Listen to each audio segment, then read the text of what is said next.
Do you think the deceased can somehow sense what is happening at their own service? What if I told you that according to the mystical revelations of Saint Faustina Kowalska, the soul not only perceives what occurs at its funeral, but experiences it in ways that can either bring immense consolation or profound anguish? Today, you will discover 3 specific things that the soul perceives during its own funeral service. Revelations that could change forever how you approach death, prayer, and your responsibility toward the departed. Subscribe to the channel to receive more teachings and counsel from Saint Faustina.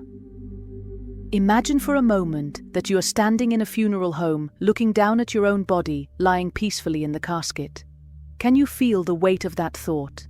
The idea seems impossible, almost terrifying, yet according to the documented mystical experiences of Saint Faustina Kowalska, this scenario reveals profound spiritual truths about the connection between the living and the dead. In her diary, Saint Faustina described visions where she witnessed souls experiencing awareness of events surrounding their death and burial, particularly their ability to perceive the prayers and attitudes of those who mourn them. What if every funeral you've ever attended was not just a ceremony for the living, but a moment of intense spiritual reality for the departed soul? Saint Faustina's revelations suggest that the boundary between this world and the next is far more permeable than we imagine. When you sit in those wooden pews, listening to eulogies and hymns, another presence may be experiencing everything alongside you, the very person you came to honor. This is not mere sentimentality or wishful thinking. This emerges from the documented mystical experiences of one of the Church's most authentic modern saints. The implications of this revelation are staggering.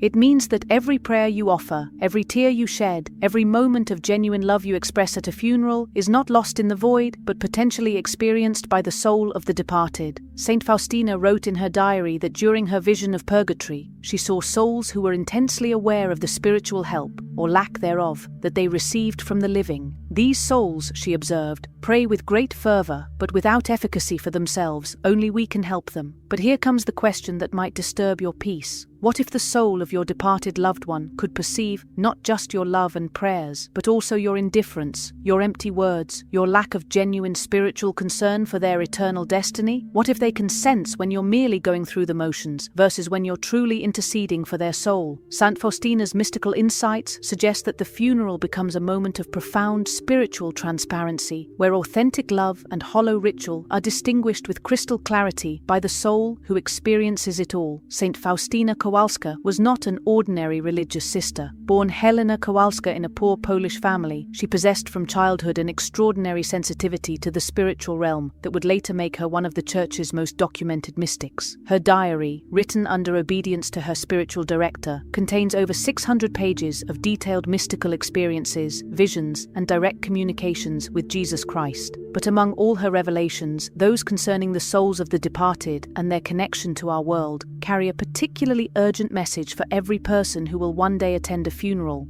or have their own. The Church has always taught about the communion of saints, the spiritual bond between the Church militant, those living on earth, the Church suffering, souls in purgatory, and the Church triumphant, saints in heaven. Yet Saint Faustina's visions provided intimate, detailed glimpses into how this communion actually functions, particularly in moments of greatest spiritual need. She described seeing souls who were acutely aware of the prayers offered for them, souls who experienced relief when specific people remembered them in prayer, and souls who suffered additional anguish when they were forgotten or dismissed as already in heaven without need of further intercession. What makes Saint Faustina's testimony so compelling is its consistency with Catholic teaching while providing unprecedented detail about the inner experience of departed souls. She didn't contradict doctrine, she illuminated it with the precision of someone who had been granted supernatural vision into normally hidden realities. When she described souls in purgatory calling out for prayer, she wasn't speaking metaphorically, she was reporting what she had literally seen and heard during her mystical experiences. These weren't dreams or imaginative exercises, they were encounters with spiritual reality that left her transformed and urgently concerned for the welfare of the dead.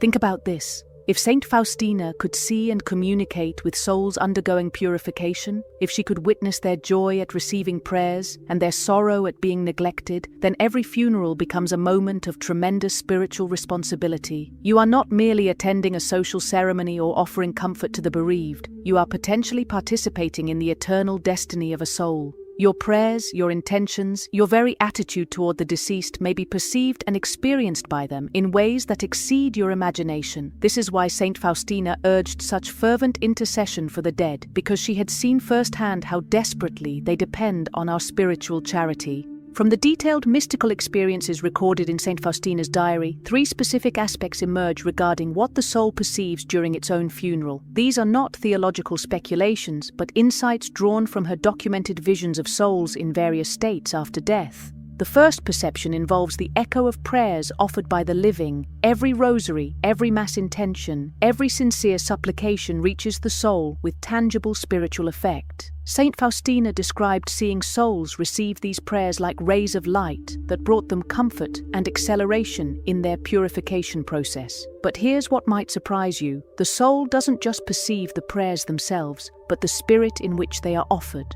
Saint Faustina observed that half-hearted prayers offered out of mere obligation or social expectation, carry far less power than those offered with genuine love and concern for the soul's welfare. This means that when you attend a funeral and mechanically recite prayers while your mind wanders to other concerns, the departed soul may perceive the hollowness of your spiritual offering. Conversely, even a simple eternal rest prayer offered with sincere love can flood the soul with consolation. The second perception concerns the words spoken at the funeral, not just the formal liturgical prayers, but the eulogies, the comments, the casual conversations about the deceased. Saint Faustina's revelations suggest that souls can be deeply affected by how they are remembered and spoken of after death. Words that affirm their goodness while acknowledging their need for prayer help the soul. Words that presume their immediate entrance into heaven without need of purification may actually hinder the intercession they desperately need. This is why the Church's traditional language about praying for the repose of souls, rather than assuming their immediate salvation, reflects profound spiritual wisdom. The third perception involves the interior attitudes of those present at the funeral. Saint Faustina described souls who could sense the difference between genuine grief and love versus mere social propriety. They could perceive who truly cared for their eternal welfare versus who was simply fulfilling social obligations. This suggests that your internal disposition during a funeral, your authentic love, your sincere concern for the soul's destiny, your willingness to offer real spiritual sacrifice for their benefit, communicates itself to the departed in ways that transcend physical death. The soul experiences not just what you do or say, but who you truly are in that moment of encountering death's mystery. If you feel called to pray more earnestly for the departed, if you sense that Saint Faustina's revelations are touching something deep in your heart, write in the comments, "I will pray for the dead." When Saint Faustina was granted her vision of purgatory, as recorded in paragraph 20 of her diary, she witnessed something that should revolutionize how every Catholic approaches the death of loved ones. She saw souls praying with great fervor, but without efficacy for themselves, a haunting image of spiritual helplessness that reveals the absolute dependence of the departed on the prayers of the living. But what exactly does the soul perceive when we pray for them? According to Saint Faustina's mystical insights, our prayers don't simply disappear into some cosmic void. They reach the souls as tangible spiritual realities that they can perceive and experience. Imagine the soul at its own funeral, conscious of the gathering of mourners, acutely aware of every prayer being offered. Saint Faustina described how souls receive our prayers like streams of light, penetrating their spiritual environment. A rosary prayed with genuine devotion doesn't just count as a good deed. It arrives at the soul as actual consolation, actual relief from suffering, actual acceleration of their purification process. This means that when you kneel at a funeral and pour your heart into prayer for the deceased, you are not engaging in mere wishful thinking, but in real spiritual action with measurable effects in the realm of eternity. But here's what many Catholics never consider: the quality of your prayer matters immensely to the receiving soul. Saint Faustina observed that prayers offered with deep love and genuine concern carry exponentially more power than those recited out of obligation or social expectation.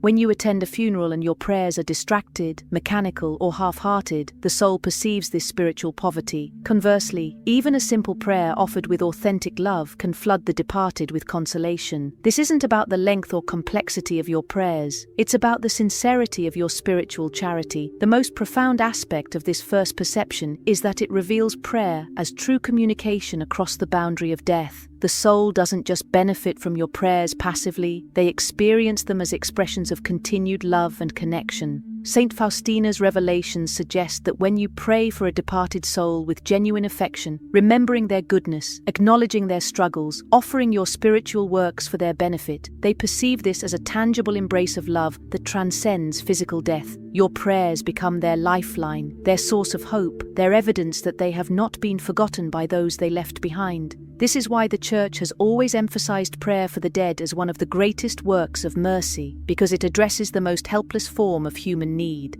Have you ever considered that the eulogy delivered at a funeral might be heard not only by the mourners in the pews, but by the very soul being eulogized? Saint Faustina's mystical experiences suggest that the departed maintain a profound awareness of how they are remembered and spoken of after death. This creates a tremendous responsibility for everyone who speaks at or attends a funeral service. The words we choose, the attitudes we express, the assumptions we make about the deceased person's eternal state.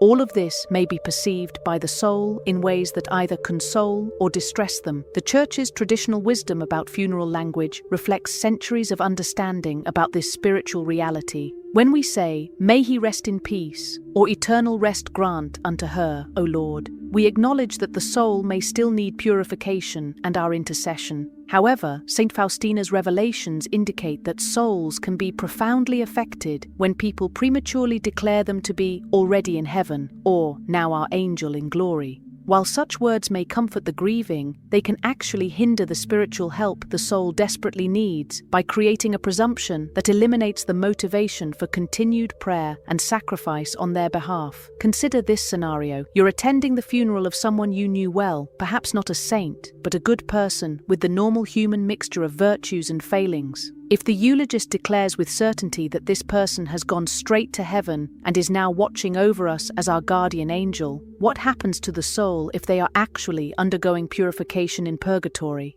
According to Saint Faustina's insights, such presumptuous language, however well-intentioned, can create a barrier to the intercession they urgently need. The soul perceives not just the affection behind such words, but also the spiritual neglect they represent. The most helpful words at a funeral, from the perspective of the departed soul, are those that combine genuine appreciation for their goodness with humble acknowledgement of their continued need for prayer. When you speak of the deceased with love, while also expressing your commitment to pray for their soul, when you acknowledge their human frailty while emphasizing God's mercy, when you encourage others to continue offering masses and prayers for their eternal welfare, these words reach the soul as profound gifts of spiritual charity. Saint Faustina learned that souls are not offended by honest acknowledgement of their need for purification. They are grateful for any recognition that leads to increased intercession on their behalf. The most penetrating of all perceptions experienced by the departed soul at its own funeral involves the interior dispositions of those present. Saint Faustina's mystical experiences revealed that death does not eliminate the soul's ability to perceive authenticity versus superficiality in human relationships. If anything, the soul's perception becomes more acute, more sensitive to the genuine movements of love versus the empty gestures of social obligation. This means that your internal attitude during a funeral, what you truly feel in your heart, not just what you display externally, communicates itself to the departed soul with startling clarity. Think about the last funeral you attended. Were you genuinely grieving the loss of someone you loved, or were you primarily fulfilling a social expectation? Were you truly concerned about the eternal welfare of the deceased?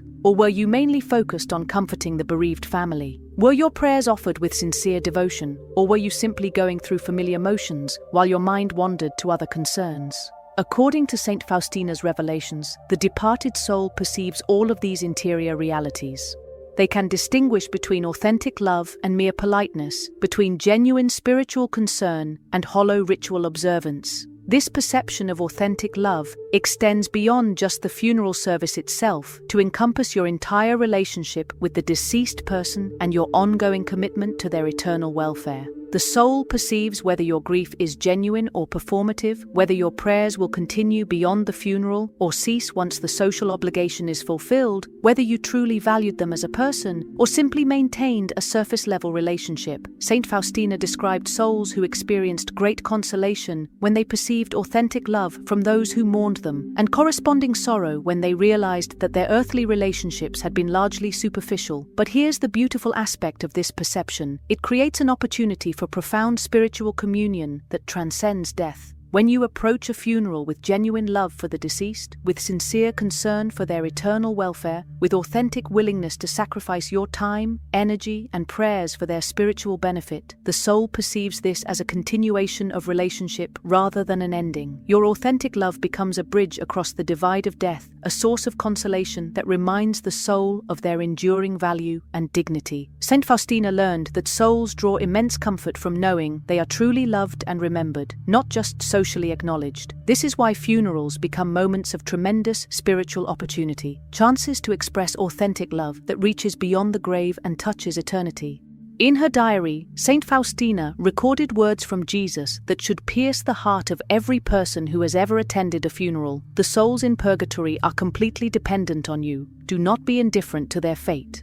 This wasn't a gentle suggestion or a pious recommendation. It was an urgent warning about our spiritual responsibility toward the dead. Saint Faustina had witnessed firsthand the anguish of souls who were forgotten, neglected, or presumed to be fine, without need of continued intercession. She had seen their desperate need and our terrible capacity for indifference to their plight. What makes this warning so urgent is the complete helplessness of departed souls. Unlike those still living on earth, who can perform good works, offer prayers, receive sacraments, and actively pursue their salvation, souls in purgatory have passed beyond the stage of merit. Their purification depends entirely on the mercy of God and the charitable intercession of the living. When you attend a funeral and then forget about that person's continued need for prayer, when you assume they're fine now because they're no longer suffering physical ailments, when you let busy life distract you from remembering their spiritual welfare, you are potentially abandoning a soul in their moment of greatest need. Saint Faustina described the prolonged suffering that occurs when souls are forgotten by the living. These souls cannot shorten their own purification or advocate effectively for themselves. They depend entirely on our prayers, sacrifices, and masses offered for their benefit. When we fail in this charity, their suffering extends unnecessarily. When we faithfully intercede for them, their purification is accelerated and their consolation increased. This gives every Catholic tremendous spiritual power and corresponding responsibility in relation to the dead. Your prayers literally have the power to affect someone's eternal destiny, to shorten their suffering, to increase their joy. The most sobering aspect of Saint Faustina's warning is that it applies not just to the deaths of close family and friends, but to every funeral you attend, every obituary you read, every person whose death touches your awareness. Each represents a soul who may desperately need your intercession. Each funeral becomes a moment of spiritual decision. Will you truly commit to praying for this person's eternal welfare, or will you let their memory fade with the passing of social obligations? Saint Faustina learned that souls particularly treasure prayers from those who hardly knew them in life but who offer intercession purely out of charity. This demonstrates the kind of selfless love that most perfectly reflects God's own mercy toward us. Among all the revelations in Saint Faustina's diary, perhaps none is more haunting than her description of souls who have been completely forgotten by the living. These are the deceased who have no one left on earth to pray for them, either because they outlived all who loved them, or because those who remain have ceased their intercession, assuming it's no longer needed.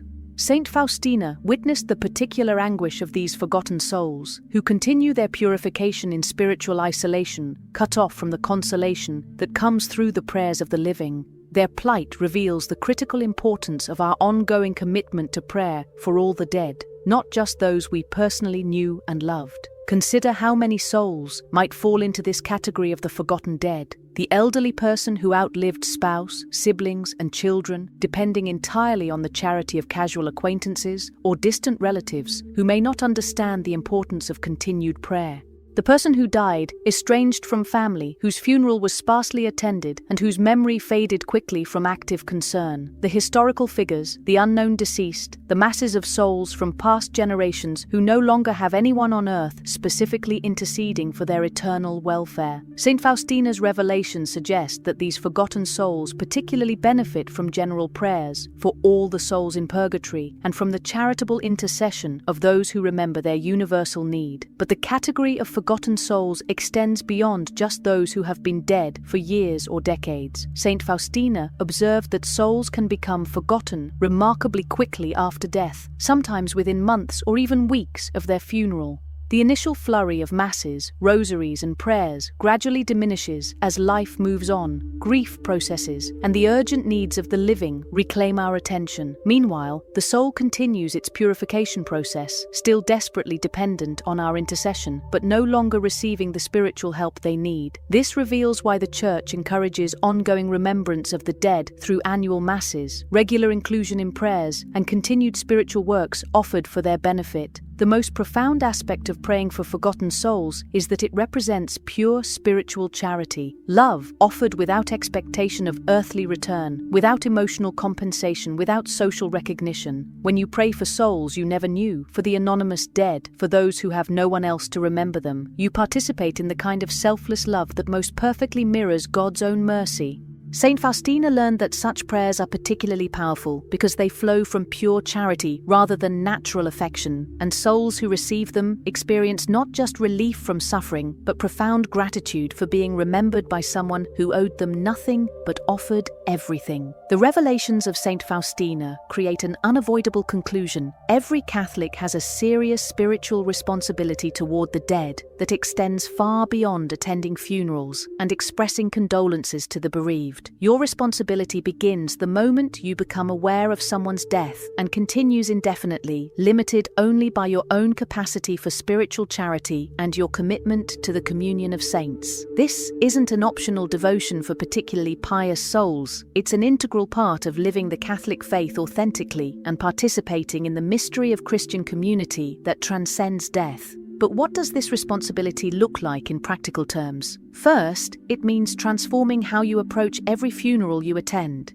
Instead of viewing it primarily as a social obligation or an opportunity to comfort the bereaved, approach it as a moment of intense spiritual work on behalf of the departed soul. Arrive early and spend time in prayer specifically for the deceased. Offer your attendance itself as a spiritual sacrifice. Listen to the Mass with particular attention, joining your intentions to the liturgical prayers being offered. Stay after to pray additional rosaries or other devotions. Make a concrete commitment to continue praying for this person regularly, not just during the funeral service. Second, it means developing a systematic approach to remembering and praying for the dead. Keep a prayer list that includes not just recently deceased loved